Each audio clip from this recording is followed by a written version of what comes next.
I'm often given the response, because I serve as a dating mentor and I'm involved as a shadchan to make many shidduchim. When I think there's a proper match for someone, a boy or a young boy or girl, a man or woman, and they'll answer me, well, it's not the type that I ever saw myself getting married to. So I'd like to share a very interesting story with that regards. Never make judgments in your mind of what you think the appropriate person would have been for you, because only Hashem knows for sure who the right person is for you. How many millions of people have gotten married, and if you were to ask them, did you expect that person you married was the person you had in mind, they would tell you for sure not. Let me just share a beautiful story that sends that message home, so everyone out there could be open-minded and to open the possibilities to any potential person out there, as long as they match them in terms of their needs and their values and their hashkafa and their outlook and their goals. Gitti was sitting in the spacious and beautiful sukkah and enjoying a plate of delicious chocolate cake. Her family had been invited to visit the sukkah of her brother's principal, and her brothers were being tested by him. Not wanting Gitti to feel out of place, their hostess turned the conversation to the young girl. "How old is your Gitti?" she asked Gitti's mother. 17, she said. "Wow, what a nice, beautiful young Jewish girl. You know, I dabble in shidduchim. Maybe I can make a good suggestion?" the hostess said. Gitti blushed. In her circles, the girls started dating at 19. If the shidduch being suggested was especially appealing, they would go out at 18. Otherwise, Gitti assumed she would start shidduchim only after she finished seminary in Eretz Yisrael. Her younger brother, however, was attending a Hasidic school because their rabbi had suggested it was the best framework for his particular personality. She gave credit to her parents for their flexibility, but the last thing she was interested in was a shidduch suggestion from this Hasidic principal's wife. Turning to the young girl directly, the Rebbitzin asked, "Gitti dear, tell me, what are you interested in a boy?" This was rather forward of the older woman, and Gitti saw her mother frown, but she wanted to set things straight right away.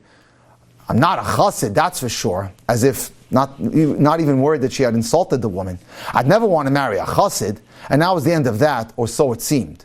Months passed. Gitti progressed in her seminary studies in Israel and became very close to one of her teachers. Mora Rubin was Hasidish, and her family was close with the Rebbe from Slonim. She loaned Gitti a wonderful book called Nisivus Shalom, which was written by the previous Slonim Rebbe, a Hasidish Rav.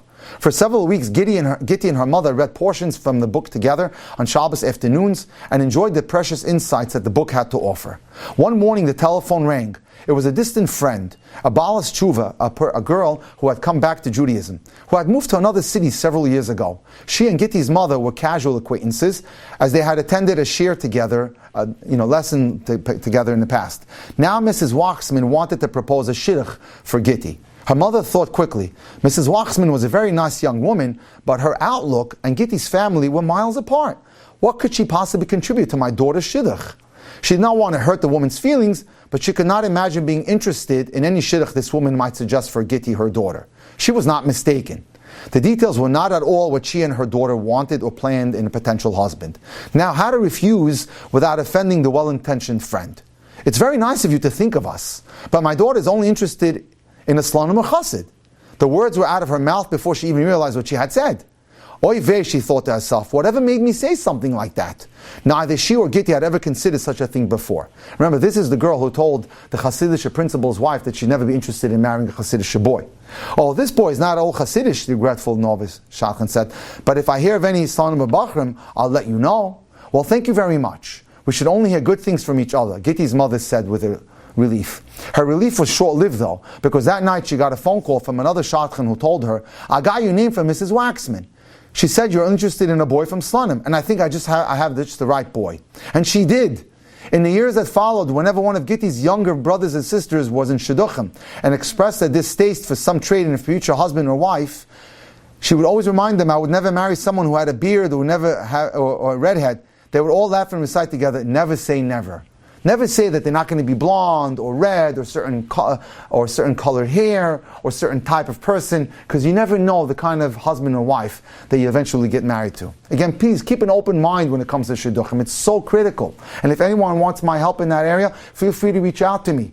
You can WhatsApp me or text me at cell phone 305-206-1916 or email me at drjackcohen18@gmail.com, drjackcohen18@gmail.com. Thank you. You've just experienced another Torah class brought to you by TorahAnytime.com.